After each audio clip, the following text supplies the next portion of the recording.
17 November ভোর ৬টায় ভিন্ন ভিন্ন প্রতিপক্ষের বিপক্ষে মাঠে নামবে ব্রাজিল ও আর্জেন্টিনা।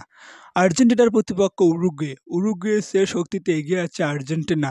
আর্জেন্টিনা ও উরুগুয়ের শেষ ৫ বারের দেখায় ৩ বার জয় পেয়ে আর্জেন্টিনা, বাকি ২ বার হয় ড্র।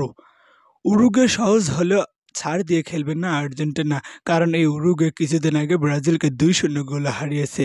তাই উরুগুয়ের বিপক্ষে শক্তিশালী একাদশ নিয়ে মাঠে নামবে আর্জেন্টিনা।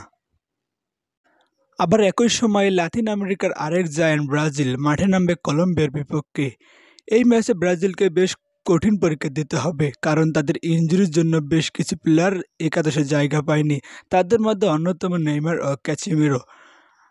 কলম্বিয়া ও ব্রাজিলের শেষ ৫ বারের দেখায় ২ বার জয় পায় ব্রাজিল এবং বাকি ৩ ম্যাচ হয় ড্র। তাই এই ম্যাচ বেশ চাপে থাকতে হবে ব্রাজিলকে। ২০২৬ বিশ্বকাপে যোগ্যতা অর্জনের জন্য জয়টা বেশ দুই দলের জন্যই গুরুত্বপূর্ণ।